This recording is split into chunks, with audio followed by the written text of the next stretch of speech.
আজকে বেশ কয়েকদিন ধরে লক্ষ্য করতেছি ঝিনাইগাতীর রবিউল নামে একটা ছেলে ফেসবুকে বেশ আলোড়ন সৃষ্টি করছে বালুর বিরুদ্ধে, গাছ কাটার বিরুদ্ধে আর মাদকের বিরুদ্ধে কথা বলে। আমরা বলছিলাম যে যাক ভালো হয়েছে, একটা প্রতিবাদী ছেলে তৈরি হইতেছে। এর মধ্যে গতকালকে হঠাৎ করে দেখি রবিউলকে পুলিশে অ্যারেস্ট করছে। ওই জায়গায় দেখলাম একটা মারামারি ঘটনা।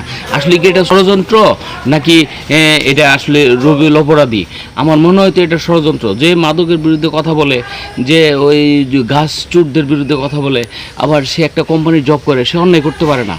এটা সুস্থ বিচারের দাবি জানাচ্ছি এবং কি সুস্থ তদন্তের মাধ্যমে যেন ন্যায় বিচারটা যেন পায়। কারণ যে অন্যায়ের প্রতিবাদ করে, যে সাদাকে সাদা বলে কালোকে কালো বলে, তাকে অপরাধী বানানোটা এটা ঠিক না। যে এই ভিডিওটা পোস্ট করছে ওই জায়গায় লিখছে আজরাইল Rabiul.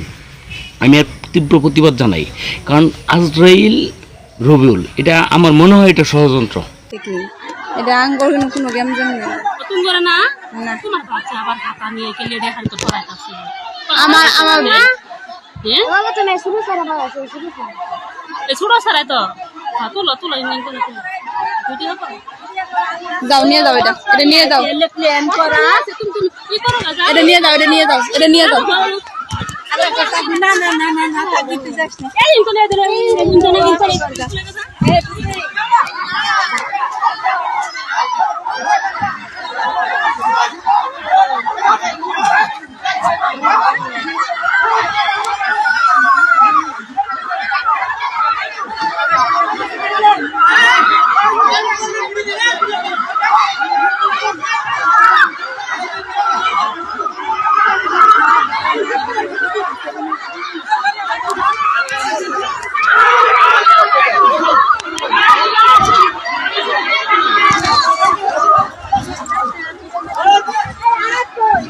No hay carro de marca.